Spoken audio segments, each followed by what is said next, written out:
स्वागत है आप सबका तर्क भारत यूट्यूब चैनल पर। तो मैं रूप सिंह परिहार आप सबका हार्दिक स्वागत करता हूं। तो आज की जो सीरीज है फ्लैश पॉइंट फाइल्स, तो एपिसोड 1 है इस सीरीज का।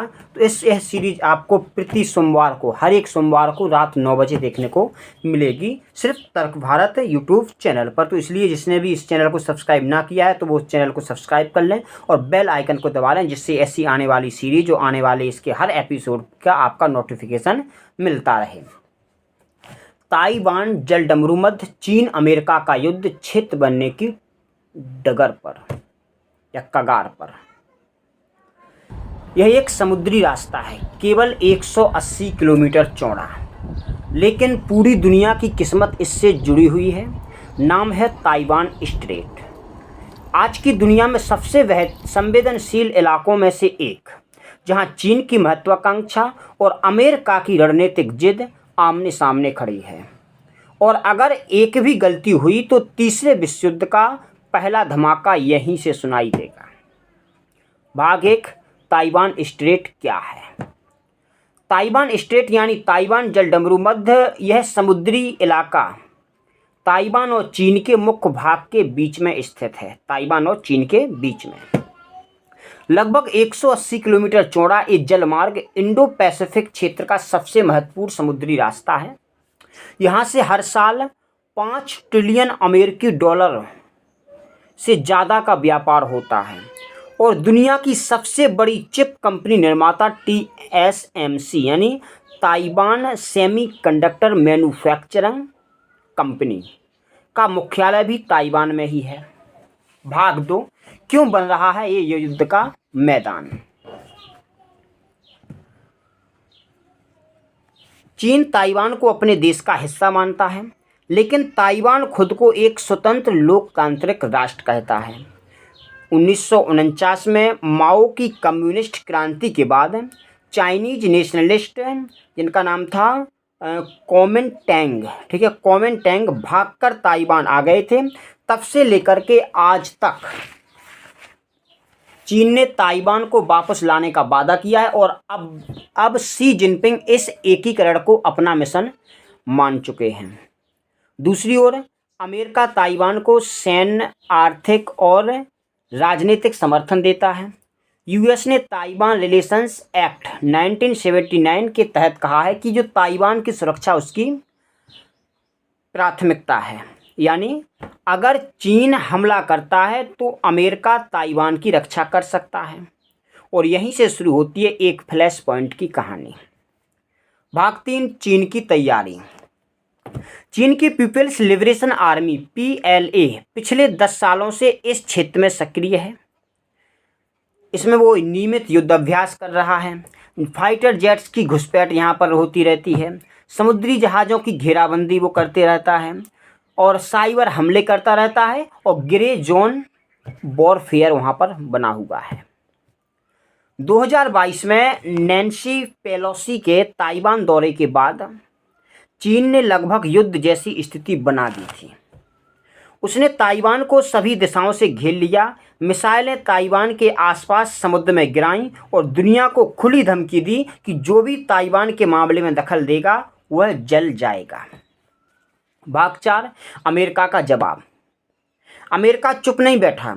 यूएस नेवी की 7th फ्लीट इस क्षेत्र में सक्रिय है। एयरक्राफ्ट कैरियर्स, न्यूक्लियर सबमरीन्स और स्ट्रेटेजिक बम्बर्स नियमित रूप से इंडो पैसिफिक में घूमते रहते हैं। ऑकस मतलब ऑस्ट्रेलिया, यूके और यूएस, जो ऑकस गठबंधन है, और क्वाड में कौन कौन है? इंडिया, जापान, ऑस्ट्रेलिया और यूएस। तो ये सभी चीन की आक्रामकता को रोकने के लिए खड़े हुए हैं। अमेरिका ने साफ कहा है कि हम ताइवान को हथियार देंगे, ट्रेनिंग देंगे और साथ खड़े रहेंगे। ताइवान को अमेरिका ने F-16 जेट्स, मिसाइल सिस्टम और आधुनिक रडार भी दिए हैं। अब भाग 5, अगर युद्ध हुआ तो। अब कल्पना कीजिए, अगर चीन ताइवान पर हमला करता है तो क्या होगा। पहला परिणाम, साउथ चाइना सी में युद्ध भड़क सकता है। जापान, फिलीपींस, वियतनाम जैसे देश चीन के खिलाफ एकजुट हो सकते हैं। दूसरा परिणाम क्या होगा? अमेरिका और चीन आमने सामने होंगे। दुनिया की दो सबसे बड़ी परमाणु शक्तियां, कोई भी परमाणु चलाने से, हथियार चलाने से चूकेगा नहीं। तीसरा परिणाम, दुनिया की चिप सप्लाई चेन रुक जाएगी।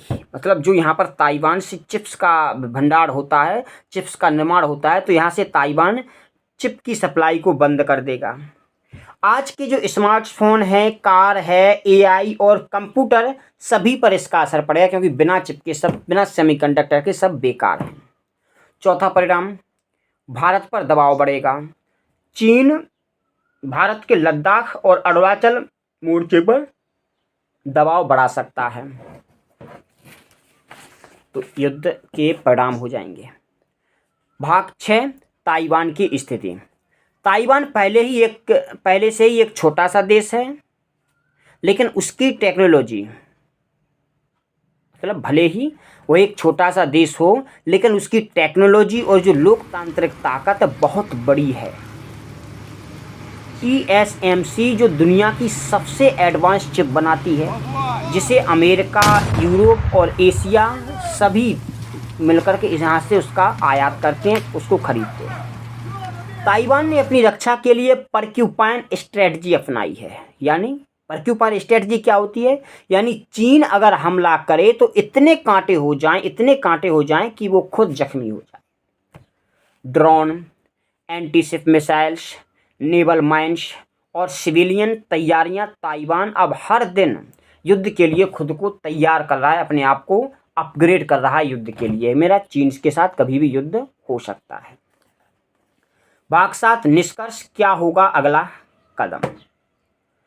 ताइवान स्टेट कोई साधारण समुद्री रास्ता नहीं है, यह 21वीं सदी का बर्लिन वॉल बन चुका है। बर्लिन वॉल, जो यहाँ पर रसिया और जर्मनी के बीच जो युद्ध हुआ था, उसकी कहानी है ये। एक ओर साम्यवाद है चीन, ठीक, और दूसरी ओर लोकतंत्र है ताइवान और अमेरिका। यह केवल एक क्षेत्रीय संघर्ष नहीं है, यह विचारधाराओं का टकराव है, तकनीक की होड़ है और शक्ति संतुलन की परीक्षा भी। अगर यहाँ एक गोली चली, सिर्फ एक, तो पूरा एशिया और शायद पूरी दुनिया उसकी गूंज से हिल जाएगा। क्या हम तीसरे विश्व युद्ध की ओर बढ़ रहे हैं या कोई शांतिपूर्ण रास्ता निकल सकता है? यह सवाल अब सिर्फ भविष्य का नहीं, बल्कि आज की फ्लैश पॉइंट फाइल्स का हिस्सा है। तो फ्लैश पॉइंट फाइल्स की अगली कड़ी में हम जानेंगे साउथ चाइना सी के रहस्य को और उसके संघर्ष की कहानी को, जब पूरा समुद्र बन गया जंग का मैदान। तो तर्क भारत को सब्सक्राइब करें। ऐसी और जियोपॉलिटिकल सीरीज के लिए यहाँ हर बार आपको मिलेगा राजनीति के पीछे की असली सच्चाई।